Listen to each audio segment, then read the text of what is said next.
सुरेश के दो बेटे थे, भीरू और धीरू। वो अपनी आखिरी वक्त में अपने बिस्तर पर था और उसके दोनों बेटे उसके पास आंखों में आंसू लिए बैठे थे। पिताजी, आप चिंता मत कीजिए, मैं और धीरू है ना, हम आपको कुछ नहीं होने देंगे। हाँ पिताजी, आप बस आराम कीजिए, डॉक्टर अभी आता ही होगा। मेरे बच्चों, मेरा अंतिम समय आ गया है। तुम दोनों मेरी बात ध्यान से सुनो। मैंने वकील से कहकर अपनी जायदाद तुम दोनों में आधी आधी बांट दी है। मेरे जाने के बाद तुम दोनों मिलकर रहना, एक दूसरे के सुख दुख में साथ देना। तुम्हारी माँ की भी यही इच्छा थी। जी पिताजी, आप जैसा कहेंगे हम वैसा ही करेंगे। जी पिताजी, आप जैसा कहेंगे हम वैसा ही करेंगे। और सुरेश उन्हें छोड़कर चला जाता है। अरे धीरू भाई, मैं तुझसे कहना चाहता था कि मुझे व्यापार बढ़ाने के लिए कुछ रुपयों की जरूरत है। अब पिताजी के जाने के बाद हम दोनों ही एक दूसरे का सहारा है। पिता के जाने के कुछ दिनों के बाद दोनों भाइयों की जिंदगी धीरे धीरे सामान्य हो जाती है। दोनों भाई अब अपना अपना व्यापार संभाल लेते हैं। दोनों एक ही घर में तो रहते हैं, लेकिन अब उनके रिश्ते में पहले जैसी बात नहीं रहती।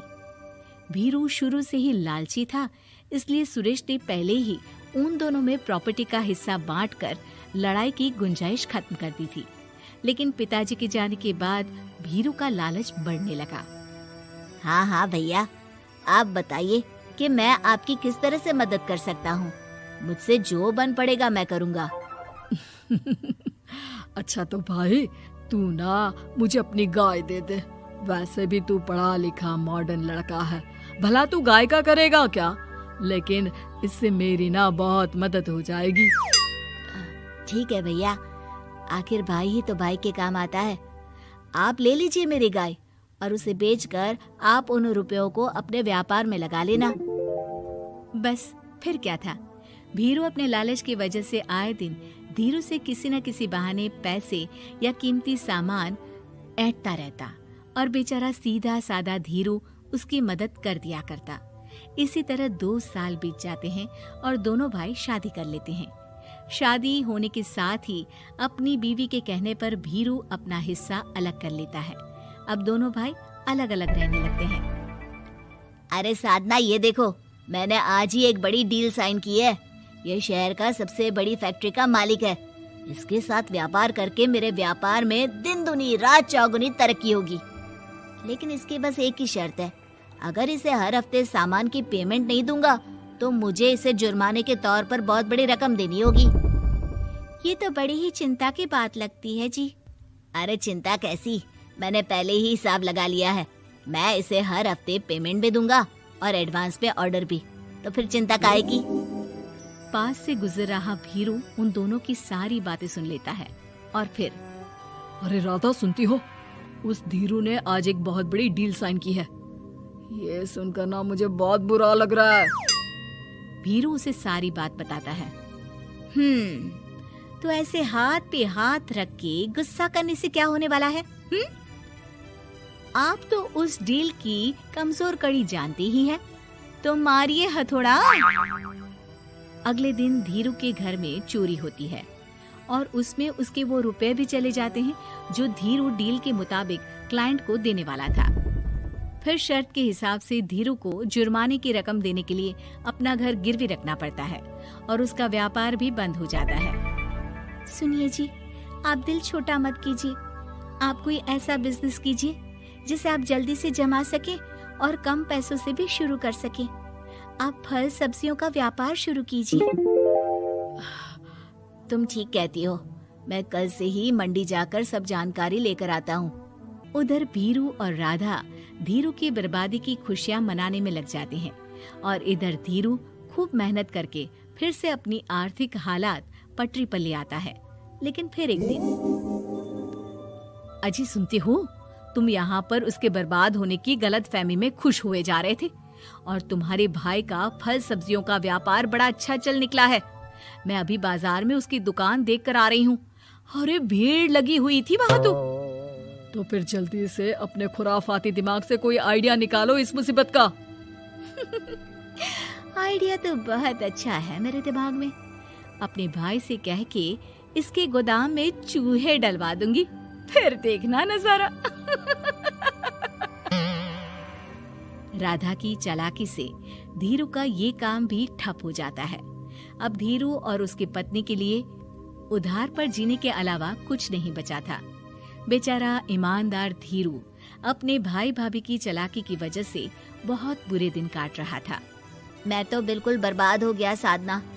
पिताजी का दिया हुआ अच्छा खासा बिजनेस संभाल रहा था, लेकिन मेरी किस्मत ने मुझे यहाँ लाकर खड़ा कर दिया। अब तो खाने के भी लाले पड़ रहे हैं। कोई नौकरी भी इतनी आसानी से नहीं मिल रही। मुझे माफ कर दो, मेरे साथ रहकर तुम्हें भी ये दिन देखने पड़ रहे हैं। देखिए जी, आप दिल छोटा मत कीजिए। भगवान कोई ना कोई रास्ता जरूर खोल देगा हमारे लिए। और मेरे दिमाग में तो एक अच्छा आइडिया आ भी गया। मैं बचपन से ही अपनी दादी, नानी और माँ को एक खास तरह का अचार बनाती देखती आई हूँ। वो अचार जितना टेस्टी होता है उतना ही उसे बनाना मुश्किल भी, लेकिन एक बार बन जाने पर वो जल्दी खराब भी नहीं होता जी। वो अचार सिर्फ हमारे ही गांव में बनता था, जिसे खरीदने के लिए दूर दूर से लोग आते थे। मैं सोचती हूँ वही अचार बनाने का काम हम शुरू करें तो। मैं बनाया करूंगी और आप उसे मार्केट में बेच आया करना।